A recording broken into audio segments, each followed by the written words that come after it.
कि लुटता हुआ वतन देखकर जो खोला नहीं, कि लुटता हुआ वतन देखकर जो खोला नहीं, सोचो ऐसे खून की रवानी किस काम की, सोचो ऐसे खून की रवानी किस काम की, कर्ज इस माटी का चुकाए बिना ढल जाए, कर्ज इस माटी का चुकाए बिना ढल जाए, बताओ दोस्तों वो जवानी किस काम की, वो जवानी किस काम की। तो नमस्कार दोस्तों, एक बार फिर से स्वागत है आपका अपने परिवार हिराल्ड ऑनलाइन क्लासेस में।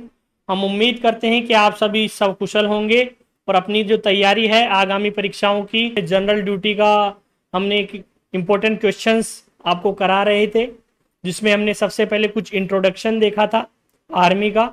उसके बाद जो सैंपल पेपर के क्वेश्चन थे जीके के और जनरल साइंस के, क्योंकि आपको पता होगा 15-15 क्वेश्चन आते हैं, वो करे थे सैंपल पेपर के। और आज हम अब प्रैक्टिस क्वेश्चंस लेके आए हैं आपके लिए। तो अगर चैनल पे नए हैं तो चैनल को सब्सक्राइब कर लीजिए, जिससे कि आपको डेली बेसिस पे जो क्लास अपलोड हो रही है उसका जैसे ही क्लास अपलोड होगी नोटिफिकेशन मिल जाएगा।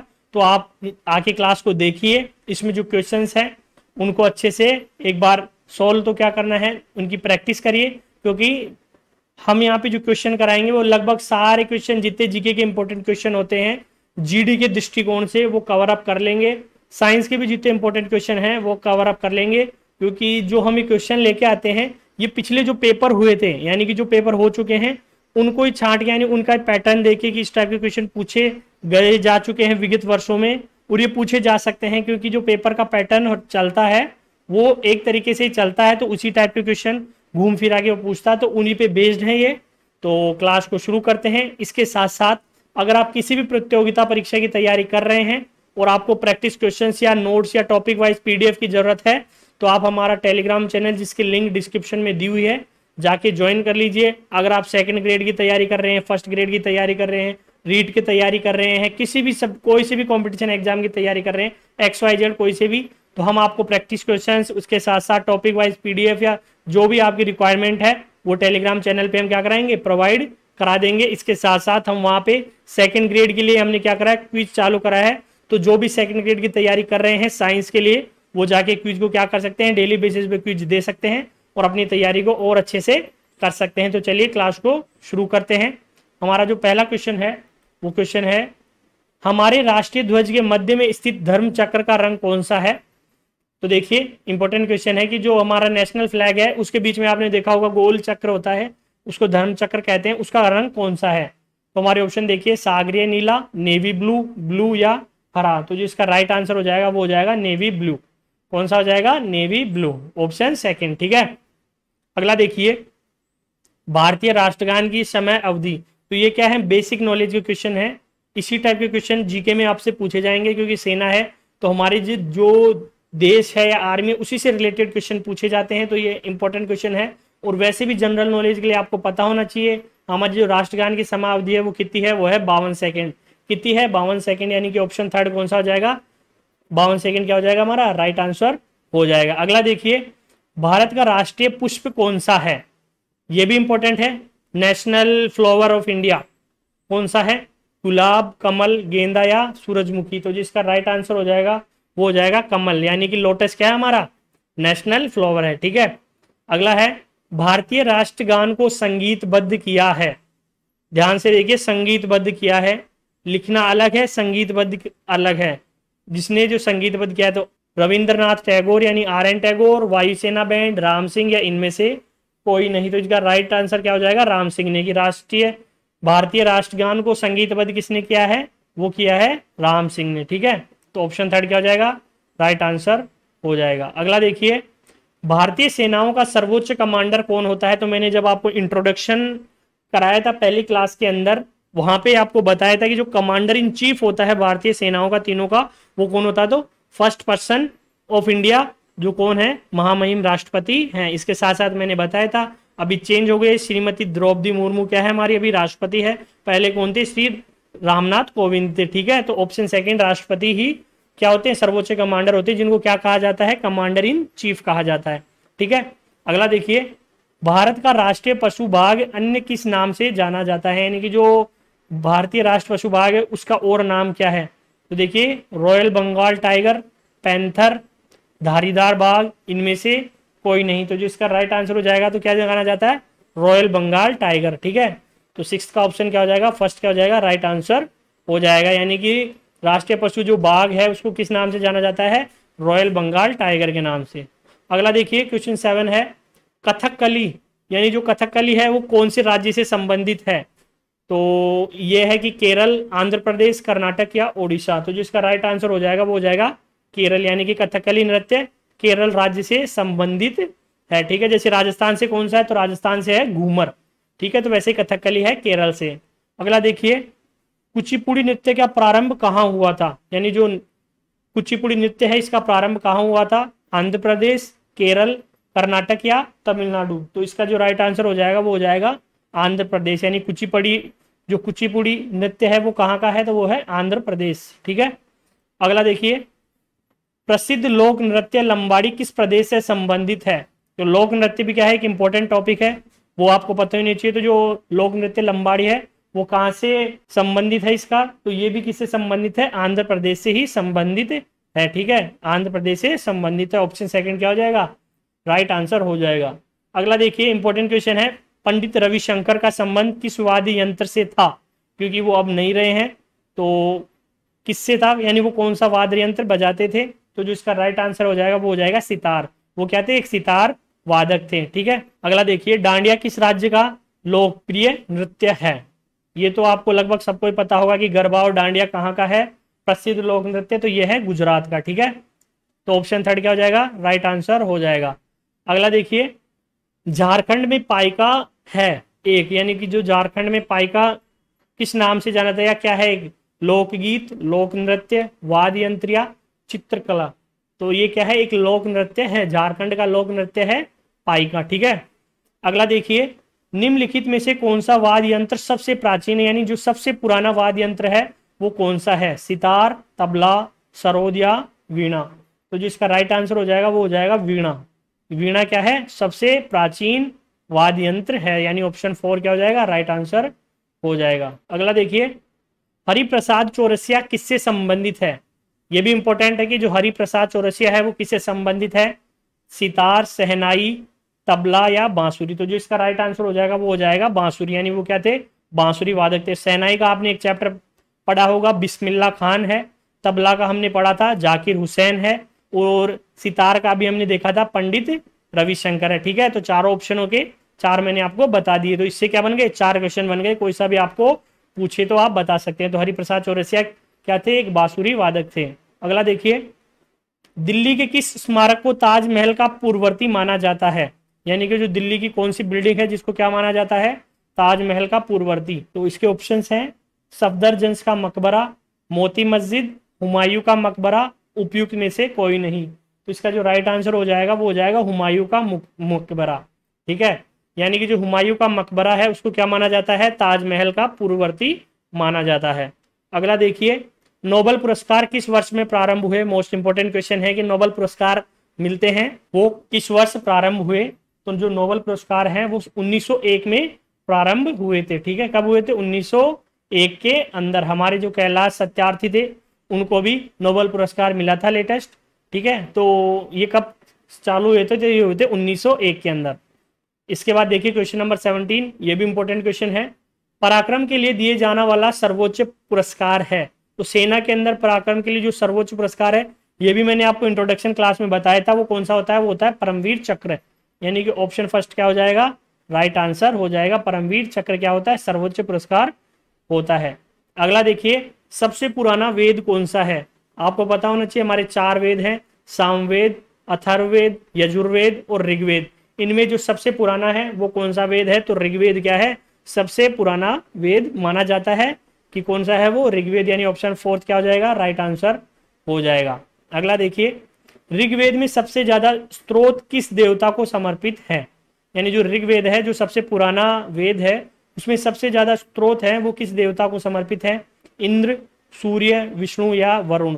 तो जो इसका राइट आंसर हो जाएगा वो हो जाएगा इंद्र, यानी कि सबसे ज्यादा स्त्रोत किस देवता को समर्पित है, तो वो है इंद्रदेव को। ठीक है, अगला देखिए, आईने अकबरी का रचयिता कौन था। यानी कि जो बायोग्राफी थी, ऑटोबायोग्राफी आईने अकबरी, उसका रचयिता कौन था, फरिश्ता, इब्न बतूता, अबुल फजल या बीरबल। तो इसका जो राइट आंसर है वो है अबुल फजल, यानी किसने लिखी थी, अबुल फजल ने। ऑप्शन थर्ड क्या हो जाएगा, राइट आंसर हो जाएगा। इसके बाद देखिए अगला कि अकबर की जो जीवनी थी अकबरनामा, उसके लेखक कौन थे?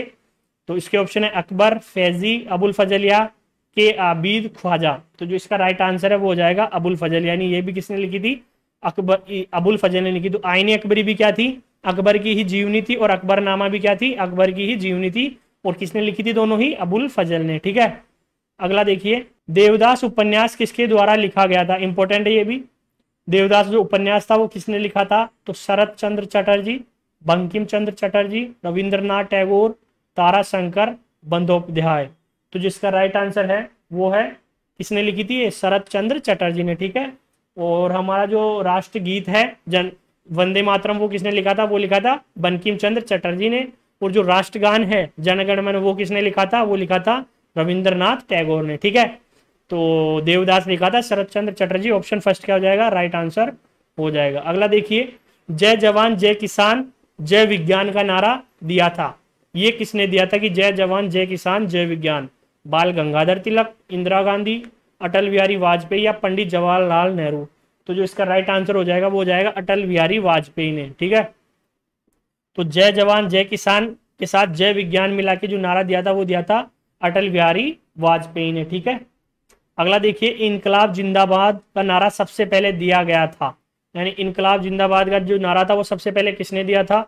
बाल गंगाधर तिलक द्वारा, सुभाष चंद्र बोस द्वारा, चंद्रशेखर आजाद द्वारा या भगत सिंह द्वारा? तो जो इसका राइट आंसर है वो तो आप सबको ही पता होगा कि इनकलाब जिंदाबाद का नारा सबसे पहले किसने दिया था?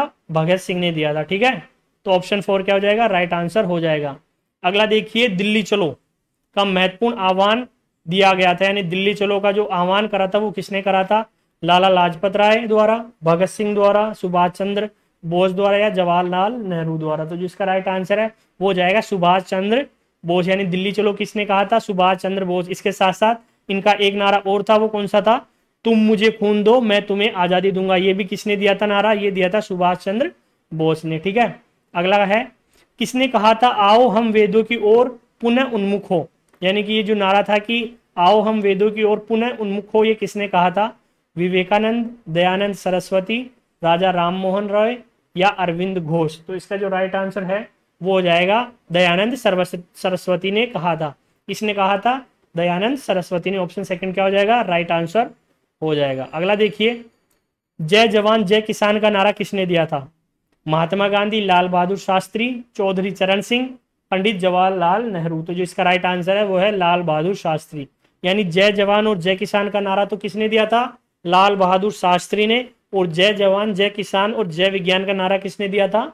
वो दिया था अटल बिहारी वाजपेयी ने। ठीक है, तो जय जवान जय किसान का लाल बहादुर शास्त्री। ऑप्शन सेकंड क्या हो जाएगा? राइट आंसर हो जाएगा। अगला देखिए, एवरेस्ट पर्वत पर जाने वाली पहली भारतीय महिला थी, यानी जिन्होंने सबसे पहले एवरेस्ट पे चढ़ाई की थी, वो फर्स्ट इंडियन लेडी कौन थी? बछेंद्री पाल, संतोष यादव, जनकोतबई, शेरतांग जिंक? ठीक है, तो बछेंद्री पाल, संतोष यादव, जनकोतबई या शेरपाते जिंक? तो जो इसका राइट आंसर है वो हो जाएगा बछेंद्री पाल। कौन थी वो? बछेंद्री पाल। अगला देखिए, आर्य समाज की स्थापना किसने की थी? स्वामी विवेकानंद, राजा राम मोहन रॉय, दयानंद सरस्वती या बंकिम चंद्र चटर्जी? तो जो आर्य समाज था उसकी सबसे पहले किसने करी थी स्थापना? दयानंद सरस्वती ने, यानी ऑप्शन थर्ड क्या हो जाएगा? राइट आंसर हो जाएगा। अगला देखिए, ब्रह्म समाज, तो इसकी करी थी राजा राम मोहन रॉय ने। ऑप्शन थर्ड क्या हो जाएगा? इसका राइट आंसर हो जाएगा। तो ये क्वेश्चन तो थे जीके के, 30 क्वेश्चन थे जीके के इंपॉर्टेंट। इसके बाद देखिए अगला है जनरल साइंस के, यानी सामान्य विज्ञान के क्वेश्चन। तो पहला क्वेश्चन है, आइसोटोन्स होते हैं, यानी आइसोटोन्स क्या होते हैं? तो ऑप्शन है समान संख्या, यानी जिनमें समान संख्या में क्या मौजूद हो? प्रोटॉन हो, या जिनमें समान संख्या में न्यूट्रॉन हो, या जिनके क्या हो? समान संख्या में क्या हो? न्यूक्लियस हो, या कोई विकल्प सही नहीं, यानी या तीनों में से कोई सा भी विकल्प सही नहीं है। तो राइट आंसर क्या हो जाएगा कि आइसोटोन्स क्या होते हैं? वो होते हैं जिनमें क्या हो? न्यूट्रॉन समान हो, यानी समान संख्या में न्यूट्रॉन हो, वो क्या कहलाते हैं? आइसोटोन कहलाते हैं। ठीक है, और जिनमें समान संख्या में प्रोटॉन हो उनको आइसोटॉप्स कहते हैं। ठीक है, अगला देखिए, अम्लीय घोल का पीएच मान होता है, यानी कि जो एसिडिक घोल होता है उसका पीएच मान क्या होगा? 7, 7 से कम, 7 से ज्यादा या 14? तो देखिए इसका राइट आंसर क्या हो जाएगा, 7 से कम, क्योंकि आपको पता होगा कि अगर 7 से ज्यादा हो गया तो वो बेसिक हो जाएगा। जो 7 से कम होती है जिसकी पीएच वैल्यू वो एसिडिक होता है, और जो 7 से ज्यादा होती है पीएच वैल्यू वो क्या होता है, बेसिक हो जाता है। तो अगर एसिडिक है घोल तो वो क्या हो जाएगा, 7 से कम होगा पीएच वैल्यू। 7 पे क्या मानते हैं, न्यूट्रल मानते हैं, ठीक है। तो 7 होगी तो न्यूट्रल होगा, 7 से कम एसिडिक और 7 से ज्यादा बेसिक। अगला देखिए, अगला क्वेश्चन देखिए, क्वेश्चन थर्ड है, पहाड़ी पर चढ़ता एक व्यक्ति आगे की ओर झुक जाता है, क्यों? आपने देखा होगा कि जब हम पहाड़ी पे चढ़ेंगे तो आगे की ओर झुक जाते हैं, ऐसा क्यों होता है, क्यों झुक जाता है? क्योंकि तेज चल सके, फिसलने की संभावना कम हो जाए, शक्ति संरक्षण हेतु, स्थायित्व बढ़ाने के लिए। तो जो इसका राइट आंसर हो जाएगा वो हो जाएगा स्टेबिलिटी के लिए, क्योंकि अगर हम आगे की ओर झुकेंगे तो क्या होंगे, वापस गिरेंगे नहीं और स्टेबिलिटी गेन कर लेंगे। तो क्या होगी, स्थायित्व बढ़ाने के लिए क्या करते हैं, आगे की ओर झुक जाते हैं, ठीक है। अगला देखिए, जब एक पत्थर को चांद की सतह से पृथ्वी पर लाया जाता है, यानी मान लीजिए एक पत्थर को आप अगर मून की जो सरफेस है वहां से अर्थ पे लेके आते हैं तो क्या होगा, इसका द्रव्यमान बदल जाएगा, भार बदल जाएगा, परंतु द्रव्यमान नहीं बदलेगा। भार और द्रव्यमान दोनों बदल जाएंगे या दोनों ही नहीं बदलेंगे। तो जो इसका राइट आंसर हो जाएगा वो हो जाएगा भार बदल जाएगा परंतु द्रव्यमान नहीं बदलेगा। भार तो चेंज होगा लेकिन जो द्रव्यमान है मास वो चेंज नहीं होगा, ठीक है। तो मास नहीं बदलेगा, वेट बदल जाएगा, ठीक है। अगला देखिए, और वेट क्यों बदल जाएगा, वेट इसलिए बदल जाएगा क्योंकि वहां पे क्या है, ग्रेविटी नहीं है, जबकि अर्थ पे क्या है, ग्रेविटी है। तो ग्रेविटी के कारण क्या होता है, वेट चेंज हो जाएगा, लेकिन जो मास है वो क्या है, कांस्टेंट रहेगा। आप यहाँ पे भी किसी चीज का अगर मास अगर वापस और कहीं पे भी जैसे मून पे या कहीं पे भी ले जाओगे तो उसका क्या होगा, मास सेम ही रहेगा, लेकिन वेट क्या है, ग्रेविटी पे डिपेंडेंट होता है। इसलिए क्या हो जाएगा, जैसे ग्रेविटी की वैल्यू चेंज होगी वेट भी चेंज हो जाएगा, ठीक है। अगला देखिए, निम्नलिखित में से कौन एक सही मायने में फल का उदाहरण नहीं है, यानी कि क्या है, फ्रूट नहीं है, सेब, आम, अमरूद या टमाटर। तो ये तो इसका जो राइट आंसर है वो है सेब। तो सेब क्या है, एक सही मायने में फल का उदाहरण नहीं है, ठीक है। अगला देखिए, उस धातु की पहचान करें जिसका गलनांक सबसे उच्च होता है और जो बिजली के बल्बों में फिलामेंट बनाने के लिए उपयोग में किया जाता है। तो देखिए इसका जो राइट आंसर है वो है डब्लू, और वो क्या होता है, टंगस्टन। क्या होता है, टंगस्टन। अगला देखिए, पीतल इनका मिश्रण है, यानी पीतल किसका अलॉय है। तो देखिए एल्यूमिनियम और मैग्नीशियम का, निकल और चांदी का, कॉपर और जिंक का, या कॉपर और आर्सेनिक का। तो इसका जो राइट आंसर हो जाएगा वो हो जाएगा कॉपर और जिंक, यानी कि जो पीतल होता है वो किसका होता है, कॉपर और जिंक का मिश्रण होता है, ऑप्शन थर्ड। अगला देखिए, अचार एवं अन्य खाद्य सामग्री जैसे मांस एवं मछली के परिरक्षण में किस अम्ल का उपयोग किया जाता है, सल्फ्यूरिक अम्ल, एसिटिक अम्ल, फॉर्मिक अम्ल या हाइड्रोक्लोरिक अम्ल। तो इसका जो राइट आंसर हो जाएगा वो हो जाएगा एसिटिक अम्ल का यूज किया जाता है, ऑप्शन सेकंड। अगला देखिए, निम्नलिखित पदार्थों में से कौन सा एक मिश्रण नहीं बल्कि एक शुद्ध पदार्थ है, यानी क्या है, प्योर मैटर है, ना कि एक क्या है, अलॉय या मिश्रण है। तो देखिए पेट्रोलियम, दूध, तारकोल या हीरा। तो जो इसका राइट आंसर हो जाएगा वो हो जाएगा हीरा, यानी डायमंड है वो क्या है, एक प्योर मैटर है, ना कि कोई अलॉय या मिश्रण है, कंपाउंड है, ठीक है। अगला देखिए, निम्नलिखित धातुओं में से किसे प्रयोगशाला में केरोसिन के अंदर संग्रहित किया जाना चाहिए। ये तो बेसिक क्वेश्चन है कि कौन सी ऐसी धातु है जिसको केरोसिन में डाल के रखा जाता है, कैल्शियम, मैग्नीशियम, बेरियम या सोडियम। तो जो इसका राइट आंसर हो जाएगा वो हो जाएगा सोडियम, क्योंकि ये क्या होती है, एयर के साथ रिएक्ट कर देती है और जलने लग जाती है, तो इसलिए क्या करते हैं, इसको केरोसिन में डाल के रखते हैं, ठीक है। कंजर्वेशन कैसे करते हैं इसका, तो इसको केरोसिन में डाल के रखते हैं।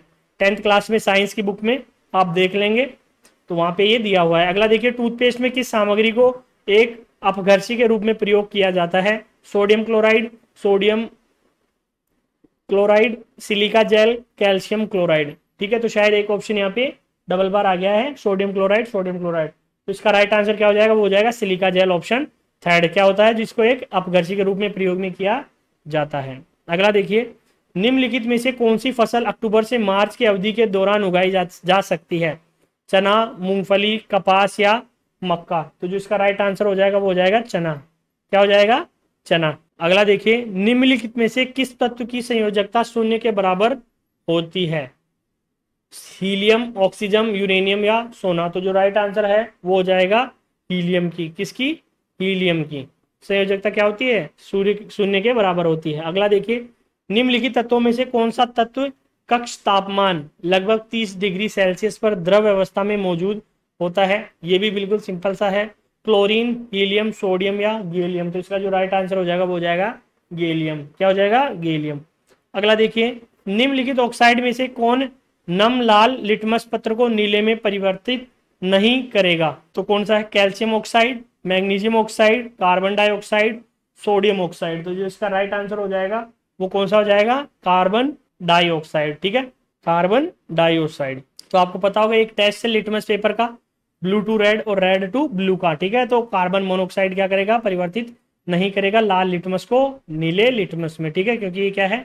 ये गैस है। ठीक है, ना कि एसिड या बेस है। तो ये क्वेश्चंस थे, 15 क्वेश्चन जनरल साइंस के थे। इसके साथ साथ 30 क्वेश्चन किसके थे? जीके के थे इंपोर्टेंट। तो टोटल कितने हो गए? 45 क्वेश्चन हो गए। तो डेली बेसिस पे आपको इतने ही क्वेश्चन हम कराएंगे। अब आप इन क्वेश्चंस को एक बार खुद से भी ट्राई कर लीजिएगा। इसकी जो पीडीएफ वो हमारे टेलीग्राम चैनल पे मिलेगी, जिसका लिंक डिस्क्रिप्शन में दिया हुआ है। आप जाके टेलीग्राम चैनल को ज्वाइन कर लीजिए। वहां पे हम क्या कर रहे हैं? डेली बेसिस पे क्विज भी ले रहे हैं। किसके? जो ये अग्निपथ के अंदर आर्मी जीडी है, इसकी क्विज चल रही है। इसके साथ साथ सेकंड ग्रेड साइंस की भी क्विज चल रही है। इसके अलावा भी कुछ कंपटीशन एग्जाम्स के जो बच्चे बताते हैं कि सर हमको इन नोट्स की या प्रैक्टिस क्वेश्चंस की जरूरत है, वो भी हम प्रोवाइड करा रहे हैं। तो आपको क्या होगा? एक कंप्लीट पैकेज मिलेगा। टेलीग्राम चैनल पे जाके ज्वाइन कर लीजिए, लिंक डिस्क्रिप्शन में दिया हुआ है। वीडियो पसंद आए तो इसको लाइक कर दीजिए, शेयर कर दीजिए, चैनल को सब्सक्राइब कर लीजिए। मिलते हैं अगली क्लास में। तब तक के लिए अपनी प्रैक्टिस को करते रहिए, हंसते रहिए, मुस्कुराते रहिए। जय हिंद, जय भारत।